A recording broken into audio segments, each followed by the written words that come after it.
Hello प्यारे बच्चों, कैसे हैं आप सभी। आज हम कक्षा तीसरी का प्रथम पाठ भाषा पढ़ेंगे। तो चलिए जल्दी से शुरू करते हैं। बेटा रमन, क्या आपने कल के लिए अपना बस्ता तैयार कर लिया है?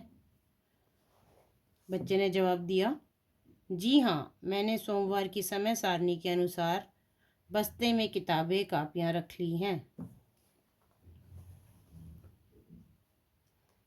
ऊपर दिए गए चित्र में माँ रमन से बोलकर पूछ रही है तथा रमन सुनकर उनकी बात का जवाब दे रहा है। हमें अपनी बात दूसरों तक पहुँचाने के लिए बोलना पड़ता है। बात सुनकर दूसरा व्यक्ति उसे समझता है और फिर उत्तर देता है। इस प्रकार भाषा वह साधन है जिसके द्वारा विचारों का आदान प्रदान होता है।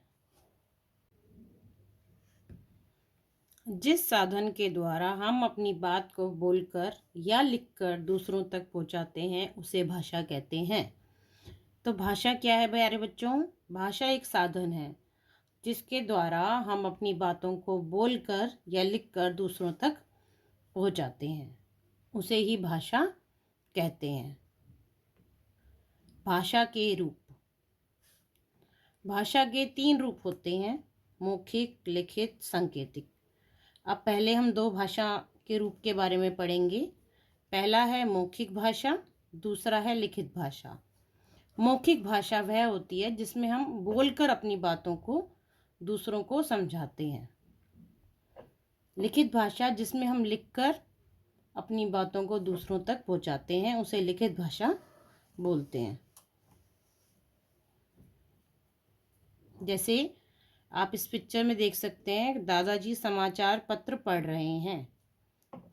दूसरी पिक्चर में बच्चे हिंदी में कुछ लिखित कार्य कर रहे हैं।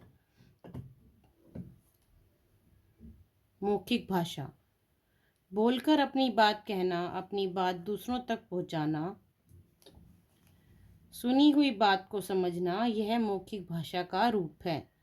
जैसे जब आपकी टीचर क्लास में बोलकर आपको कुछ समझाती है, कुछ बताती है, कुछ इंस्ट्रक्शंस देती हैं, तो वह भाषा का कौन सा रूप है बच्चों? मौखिक। अब आते हैं हम लिखित भाषा। लिखकर अपनी बात कहना, दूसरों तक पहुंचाना तथा लिखी हुई बात को पढ़कर समझना, यह लिखित भाषा का रूप है। बहुत बार होता है कि आपकी टीचर आपको लिखकर बोर्ड पर कुछ ना कुछ समझाती होंगी, तो वह भाषा का कौन सा रूप है? लिखित रूप। अब हम भाषा के तीसरे रूप की बात करेंगे, सांकेतिक भाषा। आप एक पिक्चर देख रहे हैं, इसमें एक ट्रैफिक पुलिस है जो कि इशारों से अपनी बातों को समझाता है, जिसे हम सांकेतिक भाषा भी कहते हैं। सांकेतिक भाषा। ऊपर के चित्र को ध्यानपूर्वक देखने से पता चलता है ट्रैफिक पुलिस का सिपाही केवल हाथों के संकेत से अपनी बात लोगों तक पहुंचा रहा है। इस पिक्चर में आप देख रहे हैं कि हम हाथों के संकेतों से अपनी बातों को दूसरे तक पहुंचा रहे हैं। यह भाषा न तो मुख से बोली जाती है न ही लिखी जाती है। यह भाषा का सांकेतिक रूप है। जब आप ना तो बोलते हैं ना ही कुछ लिखते हैं, बल्कि संकेतों से अपनी बातों को दूसरों को समझाते हैं, मीन्स इशारों से, तो उसे हम भाषा का सांकेतिक रूप कहते हैं। व्याकरण के अंतर्गत इस भाषा का अध्ययन नहीं किया जाता है।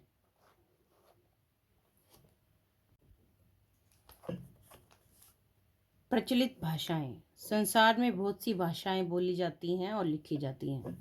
भारत में भी हिंदी के अलावा अलग अलग राज्यों में अलग अलग भाषाएं बोली व लिखी जाती हैं। जैसे गुजरात में बोलने वाली भाषा को हम गुजराती, पंजाब पंजाबी, केरल मलयालम, बंगाल बंगला।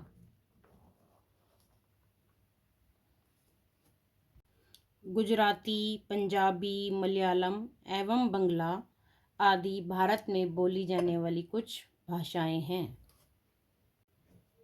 पूरे राष्ट्र में बोले जाने वाली भाषा राष्ट्रभाषा कहलाती है। 14 सितंबर को हिंदी दिवस मनाया जाता है। आगे हम पढ़ेंगे लिपि के बारे में। तो लिपि क्या होती है? प्रत्येक भाषा को लिखने का एक अलग ढंग होता है, उसे लिपि कहते हैं।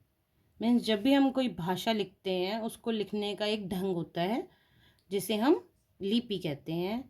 हिंदी, संस्कृत, मराठी, गुजराती, नेपाली आदि भाषाएं देवनागरी लिपि में लिखी जाती हैं। कुछ प्रमुख भाषाओं एवं उनकी लिपियों के नाम इस प्रकार हैं। अब हम कुछ भाषाएं देखते हैं और उनकी लिपि के बारे में पढ़ेंगे। तो पहले है हमारी भाषा संस्कृत, हिंदी, गुजराती, मराठी, नेपाली, जिनकी लिपि है देवनागरी। अगली भाषा है अंग्रेजी, जिसकी लिपि है रोमन। उर्दू, जिसकी लिपि है फारसी। पंजाबी, जिसकी लिपि है गुरमुखी। बंगला, जिसकी लिपि है बांग्ला। प्रमुख भारतीय भाषाओं की प्रमुख लिपियों को हम भारतीय नोटों पर छपा देख सकते हैं। तो बच्चों, जो अभी तक हमने पढ़ा हम उसको समराइज कर लेते हैं। थोड़ा जल्दी से एक बार रिवाइज कर लेते हैं। हमने अपने विचारों को एक दूसरे तक पहुंचाने के लिए भाषा का प्रयोग करते हैं।